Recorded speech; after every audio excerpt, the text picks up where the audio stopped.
kita memulakan ibadah online kita pada pagi ini, mari kita berdoa dan saya akan memimpin kita dalam doa pembukaan. Tuhan, kami berdoa untuk jemaat yang menonton ibadah ini, baik mereka bersama keluarga ataupun secara pribadi. Kau layanilah mereka dan Kau jamahlah mereka. Tuhan, Kau berkatilah tim pelayanan pada pagi ini dan hamba-Mu yang akan menyampaikan firman. Roh Kudus, hadirlah di tengah-tengah kami. Ini doa dan syukur kami dalam nama Tuhan Yesus. Amin. Mari jemaat Tuhan, kita memuji dan menyembah Tuhan dengan tim pelayanan pada hari ini. Haleluya. Mari jemaat Tuhan, kita menari bagi Tuhan. Kita naikkan syukur kita bagi Tuhan kita.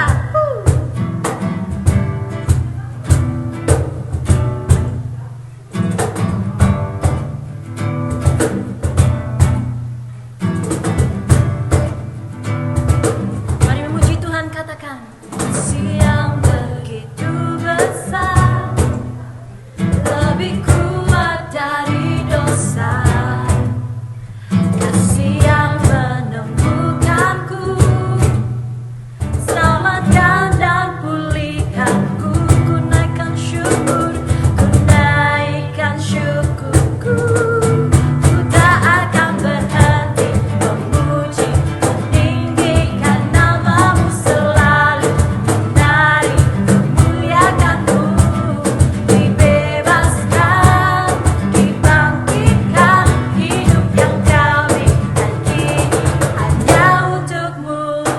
Na na na na na na na na na. Mari menari bagi Tuhan. Na na na na na na na. Kasih yang begitu besar, lebih kuat dari dosa.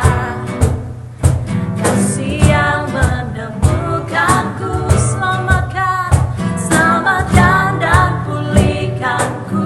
Mari naikkan syukur kita, naikkan syukurku. Ku naikkan syukurku, ku tak akan berhenti memuji, meninggikan nama-Mu selalu, menari, memuliakan-Mu. Dibebaskan, dibangkitkan, hidup yang Kau berikan kini hanya katakan nana, nana nana nana nana nana, nana nana nana nana nana. Ku naikkan syukurku, ku naikkan syukurku, ku naikkan syukurku, ku naikkan syukur, ku naikkan syukurku, ku naikkan syukurku. Ku tak akan berhenti memuji. Mari jemaat Tuhan, kita menari bagi Tuhan selalu, menari, memuliakan-Mu. Dibebaskan, dibangkitkan, hidup yang Kau berikan kini hanya untuk-Mu. Tak akan berhenti meninggikan nama-Mu. Dibebaskan, dibangkitkan, hidup yang Kau berikan kini hanya untuk-Mu. Hidup yang Kau berikan kini hanya untuk-Mu. Hidup yang Kau berikan kini hanya untuk-Mu. Haleluya. Beri kemuliaan bagi nama Tuhan kita.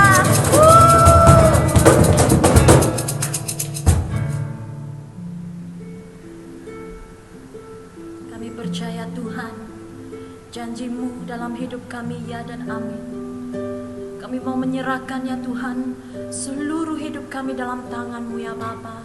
Karena Engkau Allah yang layak ditinggi, Engkau Allah yang layak disembah.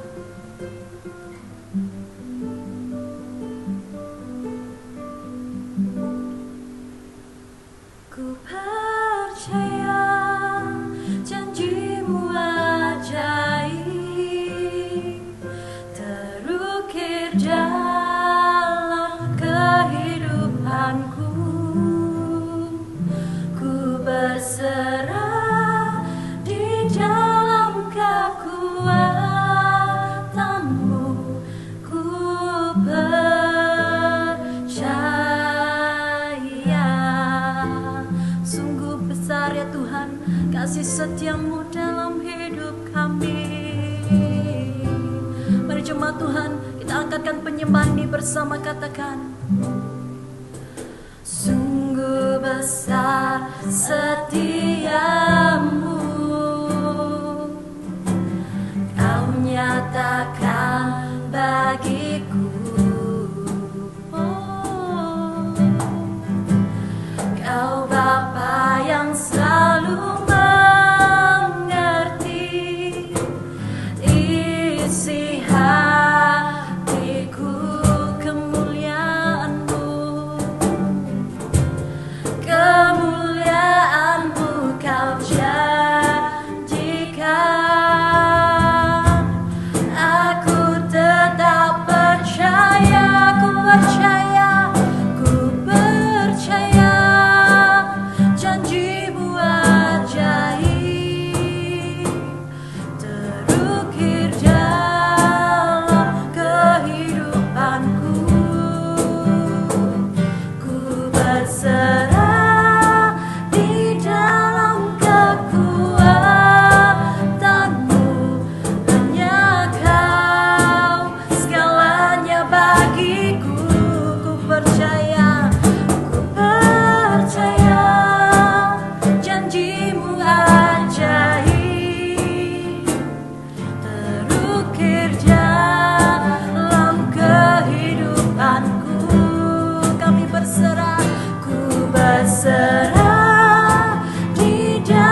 Bapa, saat ini ya Tuhan, kami berdoa Bapa, Engkau bekerja dalam setiap hati ya Tuhan saat ini.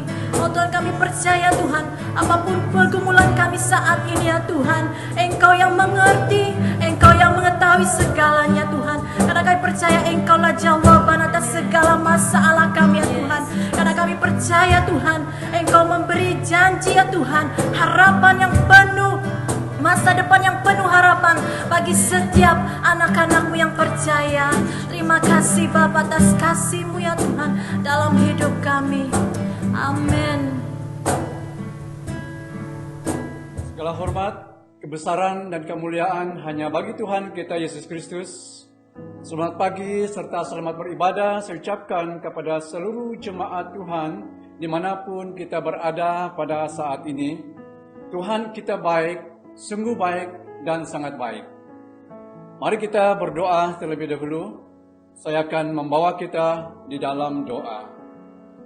Tuhan Bapa di surga, Bapa yang kami sembah di dalam anak-Mu Yesus Kristus, kami berterima kasih untuk pelayanan puji sembah yang sudah melayani kami sebentar tadi.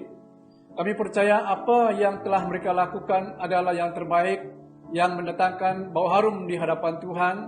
Kami percaya juga Tuhan, bukan hanya Engkau memakai mereka untuk pelayanan hari ini, bahkan untuk hari-hari yang akan datang. Terima kasih, kami memuji memuliakan Tuhan pada kesempatan ini. Kami berdoa supaya kuasa Roh Kudus Tuhan hadir untuk melayani serta mempersiapkan hati setiap kami untuk mendengar firman Tuhan yang sebentar kami akan belajar bersama. Urapi dan pakai hamba-Mu untuk menyampaikan kebenaran firman Tuhan pada pagi hari ini. Segala sesuatu dapat kami lakukan bukan karena kebijaksanaan kami, tetapi oleh karena Tuhan itu ada di dalam hamba-Mu. Terima kasih, dalam nama Yesus kami sudah berdoa. Amin. Mari jemaat Tuhan, kita terus membaca firman Tuhan daripada kitab Mazmur 39 ayat yang ke-8. Mazmur 39 ayat yang ke-8 berkata demikian. Dan sekarang, apakah yang ku nanti-nantikan ya Tuhan? Kepadamu-lah aku berharap. Sebelum itu, kita akan kembali kepada bahagian-bahagian firman Tuhan yang sudah kita belajar pada masa ataupun minggu-minggu yang sudah lalu, di mana kita belajar dengan satu tema firman Tuhan, yaitu rahasia menjadi gereja yang kukuh ataupun rahasia menjadi orang Kristen yang kukuh. Pada sesi yang pertama, saya membawa dua rahasia, yaitu dorongan dan yang kedua mengasihi Tuhan. Pada sesi yang kedua pula, kita juga melihat dua rahasia menjadi gereja yang kukuh, yaitu dorongan dan yang kedua ketaatan. Lalu pada sesi yang ketiga minggu yang lepas, kita sudah belajar tentang sabar ataupun kesabaran dan yang kedua penyerahan sepenuhnya hidup kita kepada Tuhan. Dan itu adalah rahasia-rahasianya menjadi gereja yang kukuh, menjadi gereja yang kuat di dalam Yesus Kristus. Lalu pada hari ini, kita juga akan melihat dua rahasia untuk membawa dan menjadikan kita gereja yang kukuh, menjadikan kita orang Kristen yang kuat, orang Kristen yang bertahan dalam iman kita kepada Tuhan. Yang pertama, sesuai dengan ayat pembacaan kita tadi, yaitu mempunyai pengharapan. Mazmur mengatakan dalam ayat yang kita sudah baca tadi, dan sekarang apakah yang ku nanti-nantikan ya Tuhan, kepadamu-lah aku berharap. Jadi di sini kita belajar tentang berharap ataupun mempunyai suatu pengharapan di dalam kehidupan kita sebagai orang yang percaya kepada Tuhan. Pengharapan itu memberikan suatu keyakinan, memberikan suatu semangat kepada kita untuk mencapai sesuatu yang kita harapkan di dalam kehidupan kita. Apa yang kita lihat daripada pembacaan kita tadi, Daud tidak mengucapkan keluhan dia tidak mengucapkan tuduhan, dia tidak meminta pertolongan, melainkan dia meminta kepastian supaya Tuhan memberitahu kepadanya batas umur agar dia sedari betapa sia-sianya dia. Dia hanya berharap Tuhan yang menyelamatkan dia. Saya percaya dalam kehidupan kita orang yang percaya kepada Tuhan, harapan kita, pengharapan kita adalah kepada Tuhan, yang adalah satu-satunya Tuhan yang dapat menyelamatkan kita, yang mampu memberikan pertolongan, yang mampu memberikan apa yang diinginkan oleh setiap kita sebagai anak-anak Tuhan. Gereja ataupun orang Kristen dipanggil kepada suatu pengharapan. Menurut Efesus pasal yang keempat, ayat yang keempat, satu tubuh dan satu roh, sebagaimana kamu telah dipanggil kepada satu pengharapan yang terkandung dalam panggilanmu. Lalu kita sebagai orang Kristen, sebagai gereja, dipanggil kepada suatu pengharapan. Pengharapan orang Kristen bukan hanya waktu kita hidup, tetapi waktu kita mati sekalipun kita punya pengharapan di mana kita akan mendapat kehidupan dan mendapat keselamatan yang daripada Tuhan. Itu adalah suatu pengharapan waktu kita hidup dan waktu kita mati sekalipun. Sebab kita menaruhkan harapan kita di dalam Yesus Kristus. Tujuan pengharapan untuk mendorong orang lain berharap kepada Tuhan. Bagaimana seseorang itu meyakinkan orang lain kalau dia sendiri secara pribadi tidak memiliki harapan itu kepada Tuhan?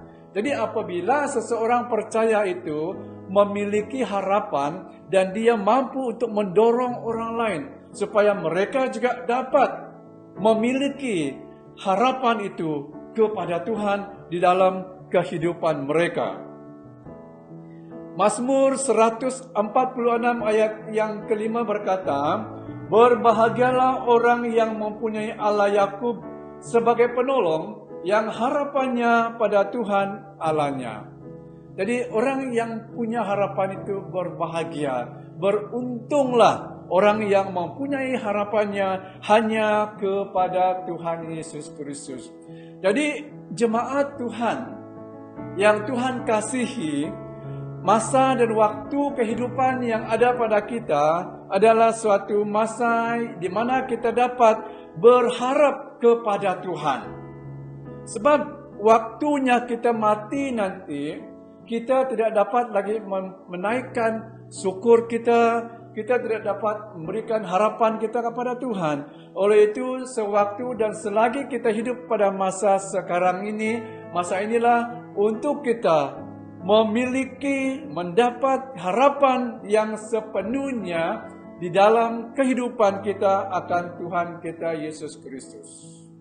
Harapan bagi orang fasik, harapan bagi orang duniawi adalah di dalam harta benda dunia ini. Orang yang tidak percaya Tuhan, orang yang tidak memiliki Tuhan dalam kehidupan mereka, harapan mereka adalah kepada harta benda dunia ini sahaja, di mana segalanya akan lenyap, di mana semuanya akan habis pada waktu kematian mereka.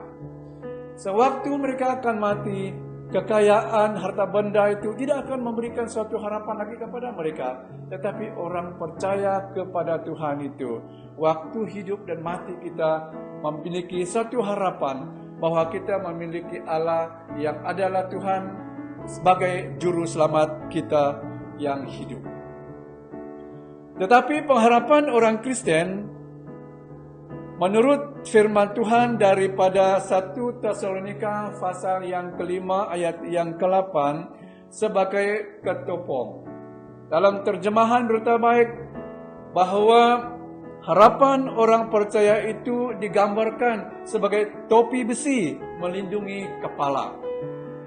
Ataupun menurut Ibrani pasal 6 ayat yang ke-19, harapan orang Kristen itu digambarkan sebagai sauh menjadi suatu pegangan hidup yang kuat dan aman bagi orang yang percaya kepada Tuhan. Ini adalah rahasia menjadi gereja yang kukuh, menjadi orang Kristen yang teguh dalam imannya kepada Tuhan. Yang kedua, rahasia menjadi gereja yang kukuh, yaitu rajin dalam hal rohani. Kita membaca firman Tuhan dari 1 Tesalonika pasal yang kedua ayat yang ke-9 berkata demikian, sebab kamu masih ingat, saudara-saudara, akan usaha dan jerih lelah kami, sementara kami bekerja siang malam, supaya jangan menjadi beban bagi siapapun juga di antara kamu, kami memberitakan Injil Allah kepada kamu.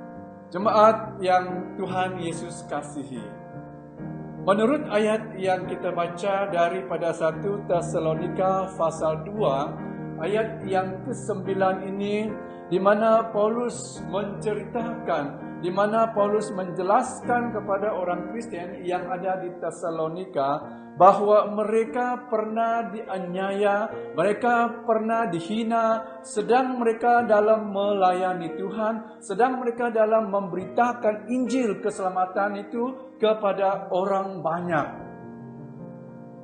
Walaupun demikian, oleh karena pertolongan Tuhan, mereka diberikan kekuatan, mereka diberikan kesanggupan untuk terus memberitakan Injil.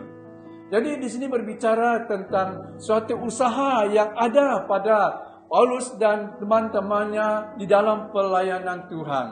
Mereka melayani Tuhan siang malam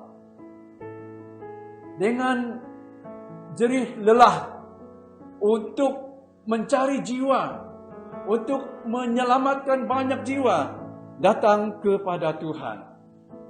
Ini kita lihat bagaimana Paulus dan kawan-kawannya memiliki kerajinan, usaha kesungguhan di dalam melayani pelayanan Tuhan. Contoh juga kita dapat lihat daripada Tuhan Yesus sendiri. Kalau kita membaca Markus pasal 1 ayat yang ke-35, di mana kita membaca di situ Tuhan Yesus datang ataupun pagi-pagi buta pergi untuk berdoa. Berdoa kepada Bapanya yang di surga. Lukas pasal 2 ayat 49 juga di situ kita akan melihat bahwa Yesus ataupun Tuhan selalu pergi ke bait Allah untuk menyampaikan firman Allah, untuk menyampaikan kebenaran Allah kepada banyak orang pada waktu itu. Ini berbicara tentang suatu usaha kerajinan dalam hal-hal rohani. Sebagai orang percaya, gereja-gereja Tuhan, kita juga harus memiliki suatu kerajinan di dalam kehidupan kita. Rajin dalam hal rohani dikehendaki oleh Tuhan kepada setiap orang percaya dalam hal mencari Dia, mencari Tuhan. Jadi jemaat yang dikasihi oleh Tuhan Yesus Kristus, di dalam firman Tuhan kita dapat melihat bahwa banyak orang percaya, tokoh-tokoh Alkitab yang dipanggil oleh Tuhan, yang begitu melakukan tugas pelayanan mereka bukan hanya karena mereka dipanggil, tetapi mereka mau mencari suatu hubungan yang lebih erat, lebih rapat dengan Tuhan Yesus. Maka itu mereka berusaha untuk melakukan segala sesuatu karena kerinduan mereka untuk bertemu dan mencari Tuhan Yesus Kristus dalam kehidupan mereka. Suatu ketika ada seorang orang Kristen yang berpindah daripada suatu tempat ke suatu tempat yang baru untuk bekerja. Di tempat yang baru dia tidak mengetahui di mana adanya orang percaya. Dia tidak tahu di mana adanya gereja, karena di tempat dia bekerja adalah di antara orang yang bukan percaya kepada Tuhan. Jadi dia berdoa, dia minta kepada Tuhan, Tuhan tunjukkanlah bagaimana saya dapat menjumpai gereja untuk saya dapat beribadah kepada Tuhan. Dalam beberapa bulan dia berdoa, lalu Tuhan menemukan seseorang itu dengan orang ini, dan untuk dia bertanya di manakah ada gereja, dan lalu orang ini memberitahu dia bahwa di tempat ini ada gereja. Lalu diberikan juga nombor telefon pastor yang ada di gereja. Disitulah dia dapat datang ke dalam gereja. Ini orang yang mencari Tuhan. Jadi kerajinan orang Kristen, kerajinan dalam hal rohani digambarkan ataupun dikehendaki oleh Tuhan dalam hal kita mencari Dia. Ada banyak dan ramai orang Kristen juga dalam keadaan yang kurang sehat sekalipun, ada masalah, ada apa sekalipun, tapi mereka utamakan pelayanan Tuhan karena mereka mau mencari Tuhan. Jadi inilah yang Tuhan kehendaki di dalam kehidupan seseorang yang percaya kepadanya. Nah, Tuhan juga menghendaki kita dalam kehidupan rohani kita untuk mendengar Dia, mendengar suara Tuhan. Kalau kita membaca dan melihat dalam firman Tuhan juga, di mana firman Tuhan mengatakan, dengar aku, lihat aku berdiri di muka pintu dan mengetuk. Dan siapa yang mendengar dan membukakan pintu, aku akan masuk dan makan bersama-sama dengan dia, dan dia bersama-sama dengan aku. Mendengar Tuhan, mendengar suara Tuhan. Ini yang Tuhan kehendaki dalam kehidupan kita sebagai jemaat Tuhan. Dan juga kita melihat, kalau melihat daripada Injil Matius pasal 11:28, firman Tuhan mengatakan, marilah kepadaku semua yang letih lesu dan berbeban berat, aku akan memberikan kelegaan kepadamu. Ini panggilan, ini suara Tuhan yang perlu kita dengar, sebagai orang yang sudah percaya kepada Tuhan. Dan firman Tuhan juga mengatakan, pergilah, jadikanlah semua bangsa muridku, baptislah mereka dalam nama Allah Bapa, Allah Anak dan Roh Kudus. Dan ini yang perlu kita dengar, suara-suara daripada Tuhan. Jemaat yang saya kasih dalam Tuhan Yesus Kristus, Tuhan menghendaki kita bukan hanya untuk mencari Dia, bukan hanya untuk mendengar Dia, dan juga Tuhan menghendaki kita untuk mengajar anak-anak kita akan firman Tuhan, mengajar anak-anak kita tentang hal-hal rohani, supaya mereka daripada kecil akan menjadi orang yang memahami akan kehidupan kekristenan. Sewaktu mereka dewasa nanti, pengenalan mereka akan Tuhan juga semakin dewasa. Jadi waktu orang tua sebagai ibu bapa memiliki suatu kerajinan, usaha untuk mendidik, untuk mengajar anak-anak kita, cucu kita akan firman Tuhan, saya percaya anak dan cucu kita akan memiliki masa depan yang cerah. Sebab mereka sudah dibekali dengan firman Tuhan yang kita sudah tanamkan di dalam hati mereka. Orang Kristen harus semakin bertambah dalam kerajinan rohani, terutama dalam pelayanan Tuhan. Untuk berbicara tentang pelayanan Tuhan, sebenarnya bukanlah satu perkara yang mudah. Seperti yang kita dengar apa yang Paulus katakan kepada jemaat di Tesalonika, bahwa mereka berhadapan dengan banyak cabaran dalam menyampaikan firman Tuhan, dalam melayani Tuhan. Namun pun demikian, jangan kita merasa tawar hati, jangan kita hanya berhenti di pertengahan jalan, tetapi teruskanlah dalam pelayanan Tuhan. Sebab Tuhan mau agar setiap kita untuk terus berusaha di dalam hal-hal rohani. Sebab daripada Galatia pasal yang ke-6, ayat yang ke-9e mengatakan, jangan jemu-jemu berbuat baik. Pelayanan Tuhan itu bukan hanya untuk memberitakan firman Tuhan, tetapi daripada segala perbuatan-perbuatan baik daripada seseorang. Itu juga merupakan khotbah yang sedang kita sampaikan, yang sedang orang lihat daripada kita. Jemaat yang dikasihi oleh Tuhan Yesus Kristus, apapun situasi yang sedang kita hadapi, baik sekarang maupun untuk masa yang akan datang, janganlah jemu-jemu berbuat apa yang baik. Sebab di dalam 1 Korintus 15 ayat 58 mengatakan bahwa jerih payah kita, usaha kita itu tidak akan sia-sia. Apa yang kita lakukan untuk Tuhan, apa yang kita perbuat di hadapan Tuhan, semuanya telah diperhitungkan Tuhan, semuanya telah dicatatkan oleh Tuhan. Oleh itu segala sesuatu itu tidak akan sia-sia. Ya. Walaupun sekarangnya kita menderita, walaupun sekarang kita dalam satu keadaan yang sangat sukar untuk melayani Tuhan, tetapi semua itu tidak akan menjadi sia-sia. Jadi kita melihat di sini bahwa Tuhan mau agar seluruh anak-anak Tuhan itu melakukan apa yang benar di mata Tuhan.